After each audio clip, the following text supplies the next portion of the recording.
नमो तस्स भगवतो अरहतो सम्मा सम्बुद्धस्स। बुद्ध और उनका धम्म बाबा साहेब डॉक्टर अम्बेडकर द्वारा रचित कालजयी पुस्तकों के इस रचना संसार में आपका स्वागत है। आप जानते हैं कि इस समय हम लोग बाबा साहेब डॉक्टर अम्बेडकर द्वारा मूल रूप से अंग्रेजी में रचित ग्रंथ द बुद्धा एंड हिज धम्मा, इसका ये हिंदी अनुवाद आप तक पहुंचा रहे हैं। और ये जो हिंदी अनुवाद है, ये हिंदी अनुवाद डॉक्टर भदंत आनंद कौशल्यायन जी का है। तो आइए इस कड़ी में आगे बढ़ते हैं। हमेशा की तरह आपको याद दिला देते हैं कि ये बुद्ध और उनका धम्म के पंचम कांड का 5वां भाग है। और इस 5वें भाग में बाबा साहेब जिस विषय की चर्चा लेकर आए हैं वो विषय है गृहस्थों के जीवन के नियम क्या होने चाहिए, जिसको विनय कहें कि गृहस्थ जीवन जो है उसके क्या नियम हो कि जिससे उनका जीवन बेहतर हो जाए, सुखमय हो जाए, दुखों से दूर निकल आए।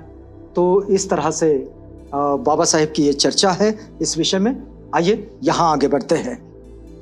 बाबा साहेब लिखते हैं कि एक बार जहां तथागत बुद्ध विराजमान थे वहीं अनाथपिंडिक पहुंचा। अनाथपिंडिक का नाम आपने सुना है, अब कोई कंफ्यूजन नहीं रहा। पिछले कड़ियों में हमें उनका बड़ा अच्छा परिचय हुआ है और वे एक बेहतर उपासक के रूप में और एक बेहतर दान दाता के रूप में जाने जाते हैं। और अनाथपिंडिक का जेतवनाराम ये तो बड़ा प्रसिद्ध रहा है। तो देखिए बाबा साहेब लिखते हैं कि एक बार जहां तथागत बुद्ध विराजमान थे वहीं अनाथपिंडिक पहुंचा और आकर उसने तथागत को अभिवादन किया और एक ओर बैठकर बोला, भगवान आप कृपया क्या बताएंगे कि वे कौन सी बातें हैं जो गृहस्थी के अनुकूल है और गृहस्थ को अच्छी लगने वाली है, गृहस्थ के द्वारा स्वागतार्ह हैं, लेकिन जिनका प्राप्त करना कठिन है। देखिए प्रश्न कैसा है कि वो कौन सी बातें हैं, तथागत से पूछ रहे अनाथपिंडिक कि भगवान कृपया बताएं कि वो कौन सी बातें हैं जो गृहस्थियों के लिए बड़ी जरूरी है, उन्होंने करना चाहिए, उनके अनुकूल भी है, लेकिन उनके लिए करना बड़ा कठिन है। तो वो कौन सी बातें हैं? तो तथागत कहते हैं, अनाथपिंडिक का प्रश्न सुना तो तथागत ने उत्तर दिया, ऐसी बातों में पहली बात है न्यायतः धन प्राप्त करना। ये सबसे पहली बात। हर एक को जीवित के लिए एक अच्छी आजीविका की जरूरत होती है, इसमें कोई दो मत नहीं। लेकिन आजीविका के लिए धन की आवश्यकता होती है।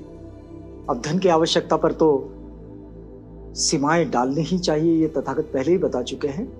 वे दरिद्रता का समर्थन नहीं करते, लेकिन इतना जरूर कहते हैं कि धन की प्राप्ति कितनी होनी चाहिए, उसका संग्रहण कितना होना चाहिए, इस पर सीमाएं जरूर डालें, अपनी आवश्यकता के अनुसार उसका संग्रहण करें। आप देखिए यहां तथागत सबसे पहली बात अनाथपिंडिक को बता रहे हैं कि न्यायतः धन प्राप्त करना, यानी कि अपने आजीविका के साधन जो है उसको पहले जांचना और परखना, यानी कि हम किस माध्यम से धन प्राप्ति कर रहे हैं, वे हमारे श्रम का है या नहीं है, या फिर जिस तरह से उस चीज को, उस धन को प्राप्त किया जा रहा है, वो माध्यम, वो चीज न्यायतः मान्य है या नहीं है। तो देखिए यहां बाबा साहेब लिखते हैं, यह तथागत बुद्ध के हवाले से बताई गई बात है। तथागत बुद्ध कहते हैं कि दूसरी बात है यह देखना कि सगे संबंधी भी न्यायतः धन प्राप्त कर सके। मतलब हम स्वयं तो न्यायतः धन प्राप्त करें, लेकिन हमारे सगे संबंधी, हमारे जो आसपास के पड़ोस के लोग हैं, हमारे रिश्तेदार हैं, वे भी न्यायतः धन प्राप्त कर सकें। और तीसरी बात जो है वे कहते हैं दीर्घजीवी होना, मतलब हमारी जो आयु है वो लंबी होना। अब ये 3 बातें बड़ी जरूरी है, ये तथागत कहते हैं गृहस्थों के लिए, और जो प्राप्त करना थोड़ा कठिन भी है। तो आगे कहते हैं कि इन 3 बातों की प्राप्ति से पहले जो गृहस्थ के अनुकूल है, गृहस्थ को अच्छी लगने वाली है, गृहस्थ के द्वारा स्वागतार्ह है, 4 बातें पूर्व करणीय है। वे है, ये देखिए 3 बातें तो उन्होंने बताई कि न्यायतः धन प्राप्त करना, हमारे सगे संबंधी भी न्यायतः धन प्राप्त करते हैं या नहीं इसकी भी जानकारी रखना और उनको भी न्यायतः धन प्राप्त करने के लिए प्रवृत्त करना। और तीसरी बात उन्होंने कहा कि दीर्घजीवी होना। लेकिन इससे पहले ये जो 3 बातें हैं, 3 चीजें हैं, इनको करने से पहले 4 बातें अलग से बताते हैं कि इन 4 बातों का होना पहले जरूरी है, ये पूर्व करणीय है। तो कहते हैं श्रद्धा रूपी सौभाग्य का होना, मतलब मन में श्रद्धा होनी चाहिए, ये पहली बात है। दूसरी बात, शील रूपी सौभाग्य का होना, हम शील में अधिष्ठित होने चाहिए। तीसरी बात, उदारता रूपी सौभाग्य का होना, उदारता होनी चाहिए मन में, कंजूसपन नहीं, हाथ को खोल देना चाहिए। ऐसा नहीं कि मुट्ठी को बांध कर ही रखे, अपने पास ही सारा धन जमा रहे, नहीं, उसे छोड़ देना चाहिए। उदारता होनी चाहिए मन में। और शील बड़ा महत्वपूर्ण है। और उसके साथ में कहते हैं श्रद्धा, यानी कि श्रद्धा, शील, उदारता और प्रज्ञा, इन 4 चीजों का मेल सबसे पहले होना चाहिए। ये बातें पहले करनी है।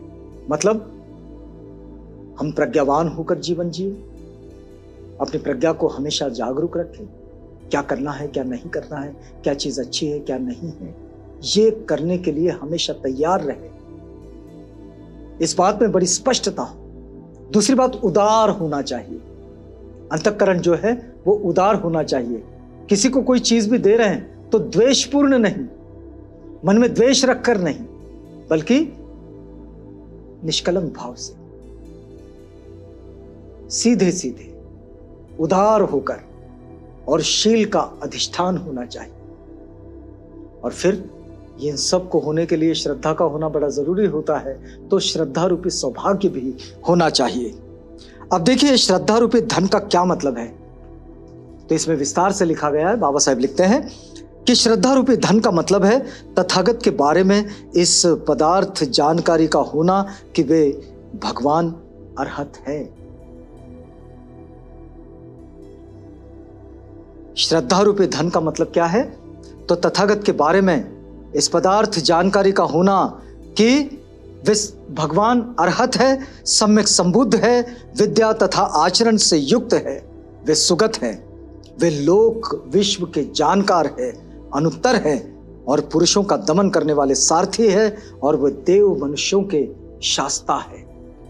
ये सारे गुण जो बुद्ध पूजा में बुद्ध के गुणों के रूप में आते हैं, कैसे कि इतिपि सो भगवा अरहं सम्मा संबुद्धो विद्याचरण संपन्नो सुगतो लोकविदु अनुत्तरो पुरिसदम्म सारथि सत्था देव मनुष्यानम बुद्धो भगवान।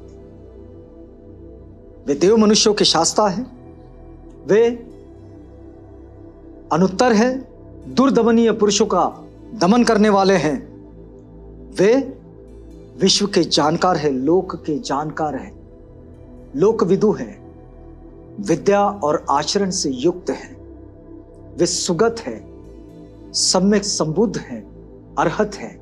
ये इस बात की जानकारी होना चाहिए और इस बात पर पूरा विश्वास होना चाहिए और इसे श्रद्धा पूर्वक ग्रहण कर लेना चाहिए। बाबा साहब बुद्ध और उनका धम्म में इस बात को लिख रहे हैं कि श्रद्धा युक्त मन से हमने इस बात को स्वीकार कर लेना चाहिए कि तथागत ऐसे है, अर्हत है, बुद्ध है, सम्यक संबुद्ध है, लोकोत्तर है, अब लोकविदु है, सुगत है, विद्याचरण संपन्नो है, पुरिसदम्म सारथी है और देव मनुष्यों के शास्ता है। अगर आप पिछली कड़ी देखोगे तो हमने इसको बड़े विस्तार से बताया है। अब देखिए आगे बाबा साहेब लिखते हैं कि शील रूपी सौभाग्य, इसका क्या मतलब? तो शील रूपी सौभाग्य का मतलब हुआ पाणातिपात, अदिन्न दाना, काम मिथ्याचार, मृषावाद और नशीली वस्तुओं का त्याग। इन सब से दूर, हिंसाचार से दूर, चोरी से दूर, झूठ बोलने से दूर, काम मिथ्याचार से दूर और नशीली चीजों के सेवन से दूर, इन सब का त्याग, यह है शील का सौभाग्य। फिर आगे वे कहते हैं उदारता रूपी सौभाग्य, यानी कि कंजूसपन के कलंक से दूर रहना और उदार बने रहें। अपने हाथ खुले रखें, खुला हाथ रखने में ही सौभाग्य है। दूसरों को देने में और दूसरों को देने में आनंद मनाने में सौभाग्य है। दाता और दानशील होने में इसका मतलब है। तो यह है उदारता का सौभाग्य। और फिर प्रज्ञा, तो प्रज्ञा का सौभाग्य किस बात में? तो प्रज्ञा का सौभाग्य इस बात के जान लेने में है कि गृहस्थ का मन लोभ के वशीभूत रहता है। हमेशा जितने गृहस्थ हैं सबका मन छोटे छोटे लालच में फंसा रहता है, लोभ के वशीभूत रहता है, लालच के वशीभूत रहता है, द्वेष के वशीभूत रहता है, वो आलस्य के भी वशीभूत रहता है, तंद्रा के वशीभूत रहता है और फिर वो पाप कर्म करता है। जो करना चाहिए वो नहीं करता। उसमें इस बात की स्पष्टता नहीं होती क्योंकि प्रज्ञा जागरूक नहीं होती। तो जब प्रज्ञा जागरूक होती है तो लालच, मोह, द्वेष, क्रोध, इन सब के वशीभूतता से बाहर निकल आते हैं और फिर वो वही करता है जो करना चाहिए और इसके फलस्वरूप उसे सुख की प्राप्ति होती है और इसके द्वारा वो अपने जीवन को बेहतर बना सकता है। आगे बाबा साहेब इस पूरे अध्याय को कंक्लूडिंग की ओर ले जाते हुए लिखते हैं कि लोभ, लालच, द्वेष, आलस्य, तंद्रा, चित्त की अस्थिरता, संशयालुपन, ये सब चित्त के धब्बे हैं। इन धब्बों को मिटा देना चाहिए। अपने चित्त को इन धब्बों से मुक्त कर जो लेता है वो ही बहुल प्रज्ञ हो जाता है, प्रथल प्रज्ञ हो जाता है, उसकी बुद्धि निर्मल हो जाती है। तथागत जो सिखाते हैं कि अपनी बुद्धि को निर्मल बनाओ, बुद्धि को निर्मल बनाओ, तो बुद्धि को निर्मल बनाने का यह तरीका है कि वो अपनी प्रज्ञा को हमेशा जागरूक रखे और ये लोभ, लालच, द्वेष, मोह, क्रोध, इन सब से, कंजूसपन, इन सब से दूर रहे। इस प्रकार न्यायतः बड़े परिश्रम से पसीना बहाकर जो धन कमाता है वो उसका सौभाग्य है। जो किसी का भी शोषण किए बगैर जो अपनी आजीविका कमाता है, अपने लिए धन कमाता है, अपने जीवन के लिए जो जरूरी संसाधन है उनको जुटाता है, ये उसके लिए सौभाग्य है। और फिर ऐसा गृहस्थ अपने आप को सुखी, आनंदित करता है और आनंद में मग्न रहता है। तो आनंद में मग्न रहने का ये तरीका है, जिनको अपने दुखों से परेशानी है उन्होंने आनंद में मग्न होने के लिए इस तरह से अपनी जीवनचर्या को बना लेना चाहिए। बाबा साहेब आगे लिखते हैं कि वो अपने माता पिता, अपने स्त्री, बच्चों, अपने कम करो तथा अपने यार दोस्तों को सुखी और आनंदित करता है और तब भी सभी को वो आनंद मग्न रख पाता है और स्वयं भी आनंद में मगन हो जाता है।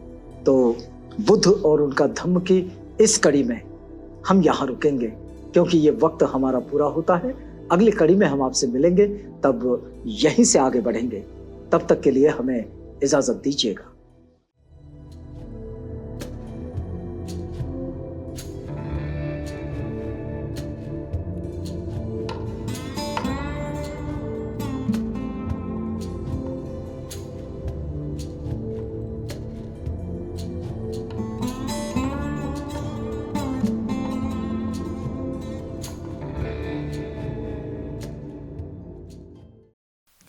बुद्ध और उनका धम्म।